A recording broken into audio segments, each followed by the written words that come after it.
Hello and अस्सलाम वालेकुम students, मेरा नाम रिजवान है और बच्चों हमने स्टार्ट की हुई है फेडरल बोर्ड की मैथ की बुक।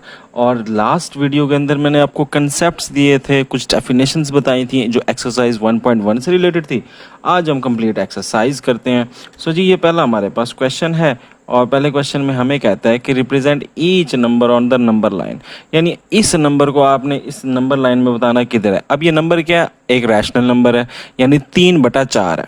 अब 3/4 का मतलब ये है कि एक चीज़ के अगर आप 4 हिस्से करें तो उसमें से तीसरा हिस्सा, तो मतलब चीज़ कितनी है? एक है। अगर इधर लगा होता 2 लिखा होता साथ, ठीक है, ऐसे क्या करके क्या लिखा होता?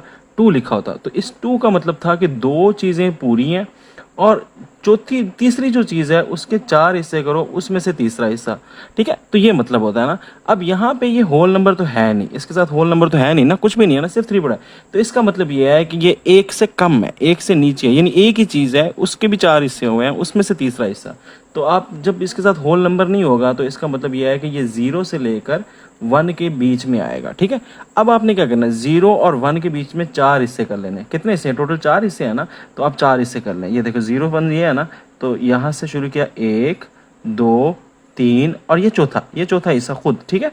तो ये जो ये जो लाइन आया, ये जो पॉइंट आया, ये वाला, ठीक है। आपने गिनती करनी है ना कि 4 में से कितने हिस्से हैं? 3, 4 पूरे तो नहीं है ना, तो 1 2 और 3 ये तीसरा हिस्सा है, तो आपका 3/4 यहाँ आ जाएगा। अच्छा, जो आपने हिस्से करने हैं, आपने जो पार्टीशंस करनी है वो बेटा बिल्कुल बराबर करनी है, ठीक है।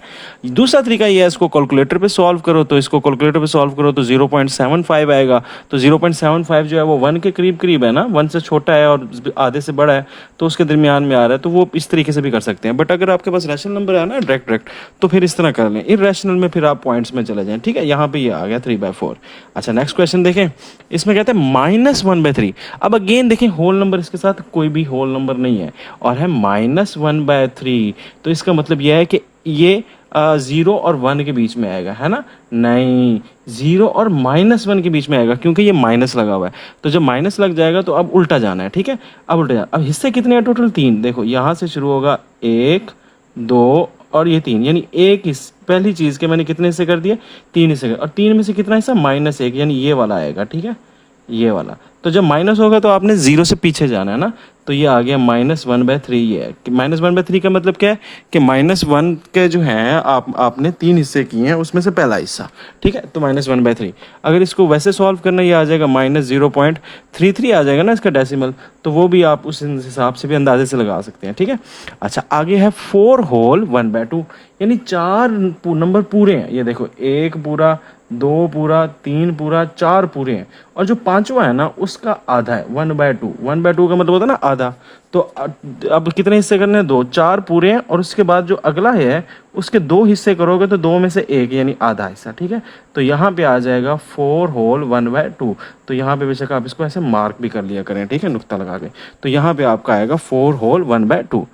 जी बच्चों, तो ये कहता है -√8 का आपने लेना है। तो ये देखें, माइनस इसी तरह आ जाएगा, √2 ले लें तो वो आता है 2.82। ये कैलकुलेटर से आपने कर लेना है, तकरीबन 2.82 या 828 आता है, ठीक है। तो ये आ जाएगा। अब आपने क्या करना है, इसको इधर नंबर लाइन पे करना है। तो देखो माइनस है ना, माइनस है तो उल्टा आएंगे। अच्छा, माइनस में 2 पूरे हैं, ये 2 पूरे हैं, उसके बाद *8 है। तो *8 का मतलब क्या होता है? *8 का मतलब ये होता है ना कि 8/10।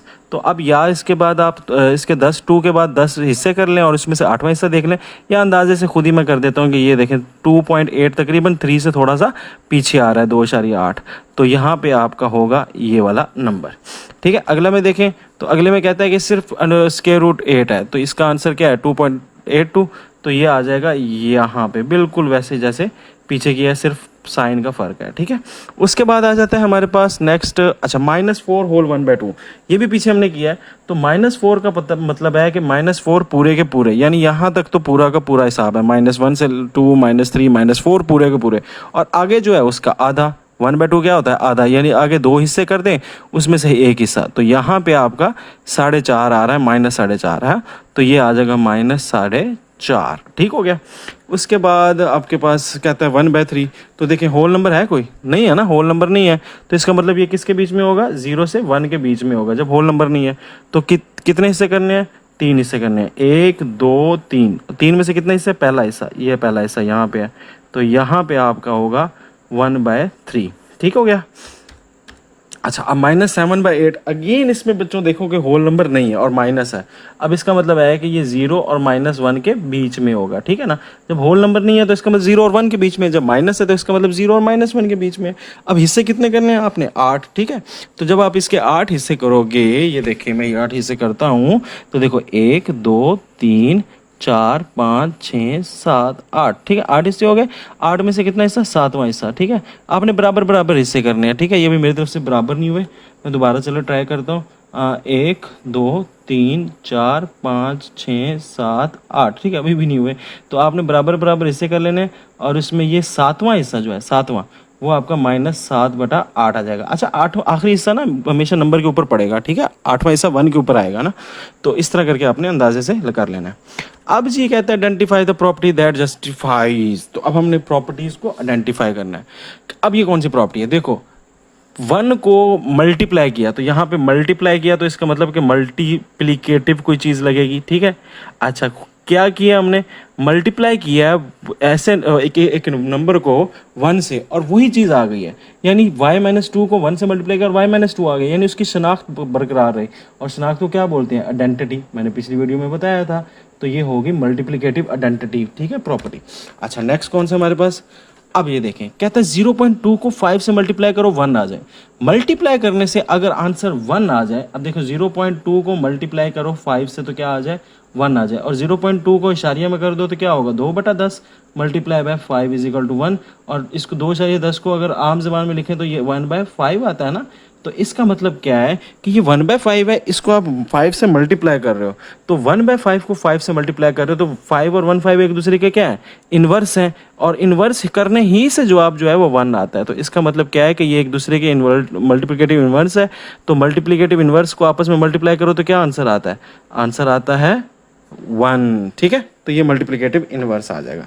अच्छा, नेक्स्ट देखो जी क्या हमारे पास है, हाँ ये देखो, अब x+2 है वो y के साथ प्लस हो रहा है, और इधर y है वो x+2 के साथ प्लस हो रहा है। तो इसका मतलब क्या है कि ये इस पूरे को आप एक सेकंड के लिए ले लो कि ये आपका a है, और इस पूरे को एक सेकंड के लिए ले लो b है, तो a + b, तो ये आपका यहाँ पे क्या है, b + a, तो ये आपका क्या होता है, a + b, b + a, यानी मैंने बताया था ना कि छुरी खरबूजे पे मारो या खरबूजा छुरे पे मारो, कटना तो खरबूजे नहीं है, तो फर्क तो कोई नहीं पड़ेगा ना। ऐसी प्रॉपर्टी को क्या बोलते हैं, कम्यूटेटिव।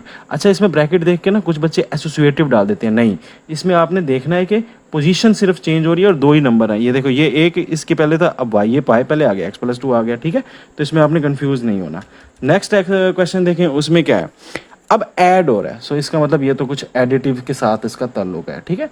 अच्छा, क्या ऐड हो रहा है, ऐड क्या हो रहा है, देखें 3b ऐड हो रहा है -3b के साथ, तो ये उसका इन्वर्स है, तो ये एडिटिव इन्वर्स हो गया। और एडिटिव इन्वर्स में हमेशा आंसर क्या होता है, 0 आता होता है, ठीक है। अच्छा, अब यहाँ पे भी देखें, ये क्या है, यहाँ पे बेसिकली कुछ चेंज हो रहा है। पहले x और 5 आपस में जोड़ी बना के थे, असिस्टेंट थे, और ये डायरेक्टर था। अब क्या हुआ, ये x बाहर निकल गया और ये दोनों असिस्टेंट बन गए। तो इसमें क्या होता है, जब मैंने याद करें, मैंने आपको पिछली वीडियो में बताया था, जब असिस्टेंट बन जाए तो उसको क्या बोलते हैं, एसोसिएटिव प्रॉपर्टी। पिछली वीडियो नहीं देखी ना कंसेप्ट वाली, तो इसलिए आपको समझ नहीं आ रही, वो लाजमी देखा करें कंसेप्ट वाली वीडियो अगर अलहदा हो, ठीक है। तो ये है एसोसिएटिव प्रॉपर्टी, किस चीज़ की है, प्लस माइनस की हो रही है ना, तो इसको आप लिख दो ऑफ एडिशन, ठीक है। एसोसिएटिव प्रॉपर्टी है प्लस माइनस की, ठीक है, तो एडिशन में आ जाएगी। अब यहाँ पे देखें क्या हो रहा है, यहाँ पे कुछ यूँ हो रहा है कि ये 3 चौधरी है, और ये 2 के साथ मल्टीप्लाई हुआ तो -6 आ गया, और -3 y के साथ मल्टीप्लाई हुआ तो +3y आ गया। यहाँ पे चूँकि मल्टीप्लाई हो रहा है, और इसको मैं बोलता ये हूँ कि एक अगर चौधरी बाहर हो और वो दोनों के साथ जो है वो अपनी जो है एक्टिविटी कर रहा हो, तो इसको क्या बोलते हैं, डिस्ट्रीब्यूटिव। क्या बोलते हैं, मैंने बताया था ना कि डिस्ट्रीब्यूट कर रहा है, ये अपना जो है माल वो इसको भी दे रहा है और इसको भी दे रहा है, डिस्ट्रीब्यूट कर रहा है। तो ये कौन सी प्रॉपर्टी आ जाएगी, डिस्ट्रीब्यूटिव प्रॉपर्टी, ठीक है बच्चों। तो इस तरह आपने हिंट्स के साथ ये चीज़ें सॉल्व करनी है, ताकि 100% मार्क्स आ सकें, आपके कोई नंबर कटे नहीं। अब अगेन कहते हैं जी, x जो है वो निक्का है। निक्का आपको किस तरह पता लगा, छोटा किस तरह पता लगा, क्योंकि x ने मुंह जो है वो 0 की तरफ खोला है। तो इसका मतलब ये है कि x जो है, x खुद जो है वो छोटा है जीरो से, ठीक है, जीरो से छोटा। अब जीरो से छोटे का मतलब यह है कि जीरो से पीछे पीछे पीछे छोटे। जीरो से छोटा क्या होता है? -1 -2, ठीक है, बैक जाना है। तो अब लेस है, जब लेस का निशान आ जाए तो इसका मतलब आपने कहाँ जाना है? बैक जाना है। अच्छा, जीरो से अब आपने बैक जाना है और रुकना नहीं है, क्योंकि उसने कोई नहीं बताया कि इधर से इधर तक। तो ये आपका ये चलता जाएगा। तो ये आपकी नंबर लाइन पे रिप्रेजेंट हो गया कि एक्स से जीरो पीछे जितने भी हैं एक्स, ठीक है, और जीरो शामिल नहीं है। अच्छा, जीरो शामिल नहीं है, वो कैसे पता लगेगा? अब जीरो अगर शामिल होता है तो मैंने इसको कलर कर देता। इसको मैंने कलर नहीं करना, इसको आपने खाली सर्कल डालना है, ठीक है। कलर कब करना मैं आपको बताऊंगा, वो ये बड़ा इंपॉर्टेंट है। अच्छा, अब अगला क्वेश्चन देखें, कहते हैं -3 से छोटा है एक्स, जो है वो बड़ा है -3 से और 3 से छोटा। अब इस तरह का होना सिंपल सा, तो ये कंफ्यूज होने की जरूरत नहीं है। एक आपने 3 के ऊपर लगा देना, एक आपने -3 के ऊपर लगा देना, और दोनों का आपस में जो है वो आपने क्या कर देना है? जोड़ देना है, ठीक है। तो ये आपकी क्या चीज़ हो गई? नंबर लाइन रिप्रेजेंट हो गई कि जो है -3 से बड़ा और 3 से छोटा। तो इस तरह करके आपने रिप्रेजेंट कर देना है, ठीक है। आगे देख लेते हैं। आगे कहता है अब ये निशान है। अब ये निशान किस चीज़ का है? ये इक्वल का है। अब x जो है वो बड़ा भी है और 8 उसमें शामिल भी है, ठीक है। अब 8 उसमें शामिल भी हो गया, तो x जो है वो बड़ा है -8 है। और जब ये देखें बड़ा है ना, ग्रेटर का साइन है, तो ग्रेटर में आप किधर मूव करेंगे? ग्रेटर में आप राइट साइड पे मूव करेंगे। राइट साइड पे बढ़ता है ना बंदा, तो ग्रेटर। तो अब देखें -8 इसमें है नहीं, मैं बना लेता हूँ। तो आपने नंबर लाइन ऐसी बनानी है जिसमें -7 और -8 भी हो, ठीक है। मैं इसको 1 मिनट मिटा लेता हूँ, फिर बनाता हूँ। तो यहाँ से इसको आपने पूरा ऐसे बड़ा कर लेना है। तो इसमें -7 भी होगा और -8 भी होगा बेटा, ठीक है। अब आपका कहाँ से शुरू हो रहा है? -8 से शुरू हो रहा है और आगे जा रहा है, बढ़ता जा रहा है, बढ़ता जा रहा है। इसका मतलब ये सारा आगे ऐसे जा रहा है, ठीक है। तो ये सारा आ जाएगा। अब 8 भी शामिल है, इक्वल एंड ग्रेटर का है ना, तो 8 भी शामिल है। तो इसलिए आपने 8 को क्या कर लेना है? 8 को आपने ऐसे डार्क कर लेना है, ठीक है। जब ये इक्वल का साइन आ जाए ना, तो जो चीज़ दी हुई है उसको आपने सर्कल को डार्क कर लेना, बस इतनी सी बात समझ लें, ठीक है।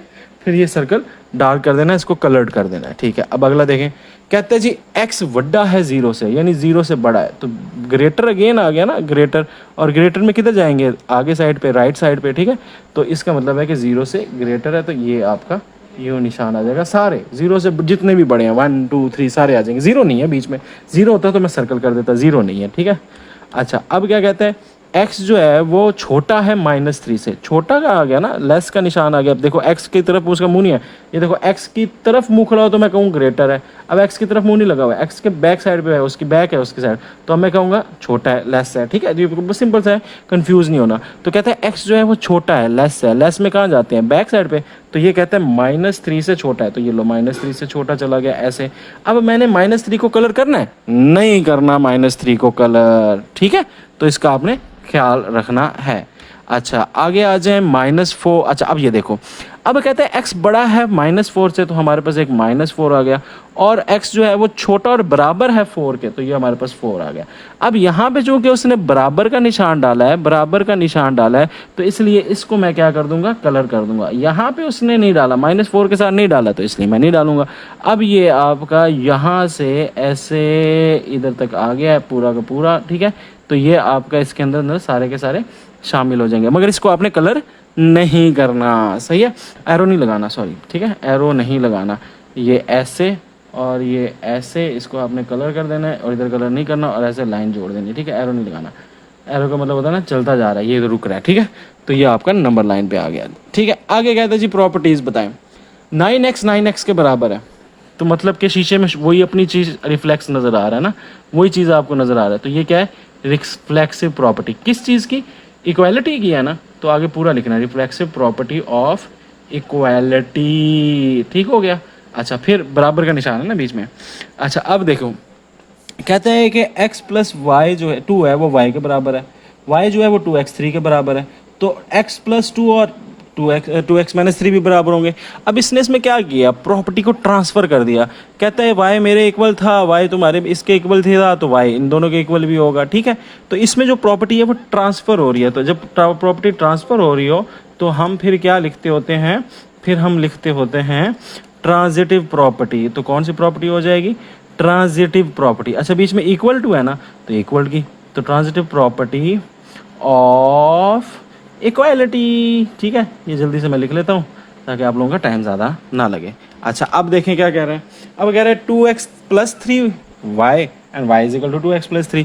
अब इसको बोलते हैं सिमेट्रिक प्रॉपर्टी, ठीक है। सिर्फ शेप ओरिएंटेशन चेंज की है, सिमेट्री चेंज की है, ठीक है। तो इसको क्या बोलते हैं, सिमेट्रिक प्रॉपर्टी, ठीक है। जैसे ये देखो, ये एक मैग्नेट है ना, इसका नॉर्थ पोल इधर, इधर साउथ पोल है। अब इसी की आप सिमेट्री चेंज कर दें, नॉर्थ साउथ को इधर कर दें, नॉर्थ तो इधर, बात तो है तो वही चीज़ ना। तो इस ऐसी प्रॉपर्टी को क्या बोलते हैं, सिमेट्रिक प्रॉपर्टी, ठीक है। अच्छा, अब कहता है 3 जो है वो बड़ा छोटा है 4 से, मगर -3 जो है वो बड़ा है -4 से। अब ये जो प्रॉपर्टी है ये है तो इनइक्वालिटी की, मगर आप इसमें देखें कि इसमें क्या चीज़ हो रही है। तो इसमें आप बेसिकली मल्टीप्लाई कर रहे हो माइनस को, जिसकी वजह से साइन चेंज हो रहा है।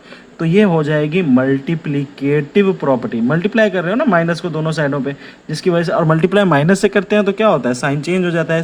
जिधर इधर मुँह कर रहा था इधर मुँह हो जाएगा, ठीक है। तो मल्टीप्ली किसे क्या बोलेंगे, मल्टीप्लिकेटिव प्रॉपर्टी ऑफ इनइक्वालिटी, ठीक है। अब यहाँ पे इनइक्वालिटी है तो हम इनइक्वालिटी कहेंगे। आगे चलते हैं, आगे कहता है 2y + 2w is equal to p, p is equal to 50। तो देखिए 2 p है ना, p इसके भी इक्वल है, p इसके भी इक्वल है, तो इसका मतलब ये दोनों भी आपस में इक्वल होंगे। तो इसने अपना जो प्रॉपर्टी है वो ट्रांसफ़र कर दिया। तो ट्रांसफ़र से याद रखना ट्रांजिटिव, तो ट्रांजिटिव प्रॉपर्टी। अच्छा, बीच में क्या है, इक्वल टू है या इनइक्वालिटी है, इक्वल टू है ना, तो आप क्या कह दोगे, ट्रांजिटिव प्रॉपर्टी ऑफ इक्वालिटी, सही है। आगे चलते हैं, आगे आपके पास आ जाता है x+4 बड़ा है y+4 से। अब इसमें कैंसिल हो गया, x बड़ा हो गया y से, तो इसमें क्या कैंसिल हो गया, 4 4 के साथ कैंसिल हो गया, तो आपके पास ये आंसर आया ना, ये वाला, ठीक है। तो इसमें कैंसिलेशन हो रही है, तो आपने कैंसिल से याद रखना है, कैंसिलेशन किस चीज़ की, कैंसिलेशन ऑफ एडिशन, एडिशन में हो रही है ना, एडिशन, ठीक है। प्रॉपर्टी ऑफ, प्रॉपर्टी स्पेलिंग देख लेना खुद ही, प्रॉपर्टी ऑफ, और अब इक्वालिटी है या इनइक्वालिटी है, इनइक्वालिटी है, तो आपने पूरा लिख देना है इनइक्वालिटी, ठीक है। आगे चलते हैं, आगे कहता है कि 2 जो है वो छोटा है 5 से, 5 जो है वो छोटा है 9 से, तो 2 छोटा होगा 9 से, ठीक है। अब ये देखें 5 और 5, इन 5 दोनों, इन दोनों का ताल्लुक था ना, उन ताल्लुक से इन दोनों का ताल्लुक बन गया, तो इधर अगेन ट्रांजिटिव प्रॉपर्टी। अब अगर अब ये ट्रांजिटिव प्रॉपर्टी कौन सी है, ट्रांजिटिव प्रॉपर्टी ऑफ इनइक्वालिटी, सही है। तो पूरा बेटा आपने कहना है ऐसे। आगे चलते हैं, 8 क्वेश्चन क्या कहता है, 8 क्वेश्चन कहता है कि -18 और -16, अब वो बन गए 9 और 8। देखो कैसे बन गए, देखो -8, ठीक है, और यहाँ पे है -16। इसको अगर मैं -2 से डिवाइड कर दूँ, किससे डिवाइड करूँ, -2 से। इसको भी मैं किससे डिवाइड कर दूँ, -2 से। जब -2 से डिवाइड करूँगा तो माइनस माइनस से कट जाएगा, कटिंग हो रही है ना, याद रखना कटिंग हो रही है, तो ये 1 हो जाएगा, ये क्या हो जाएगा 9, ये 1 हो जाएगा, और ये क्या हो जाएगा 8, ठीक है। और इस जब माइनस से मल्टीप्लाई या डिवाइड करते हैं तो साइन क्या हो जाता है, उल्टा हो जाता है, साइन उल्टा हो जाता है, हमें पता है ये, ठीक है। अब यहाँ पे मैं मल्टीप्लाई कर रहा हूँ, ठीक है, क्या कर रहा हूँ, मल्टीप्लाई। और मल्टीप्लाई करने की वजह से क्या चीज़ हो रही है, कैंसिलेशन हो रही है। तो इसको आप कह सकते हो cancellation, cancellation of multiply, multiplicative property, multiplicative property, ठीक है, पूरा इस तरह लिख लें, प्रॉपर्टी ऑफ इनइक्वालिटी, सही है। इनइक्वालिटी है ना, इक्वल तो नहीं है, नहीं बीच में, इनइक्वालिटी है। तो अगर बच्चों समझ ना आए, मेरे से आप इंस्टाग्राम पे, इस इंस्टाग्राम आईडी पे मुझे डीएम कर सकते हो, ठीक है। वहाँ पे मैं आपको समझा दूंगा, बता दूंगा, या कोई क्लास रख लेंगे उधर। तो ये हो गया। अब नेक्स्ट वीडियो में आपने मेरे से मुलाकात करनी है, ठीक है, जाना नहीं है कहीं। इल्म एटम को सब्सक्राइब करें। ओके बेटा, अल्लाह हाफिज़।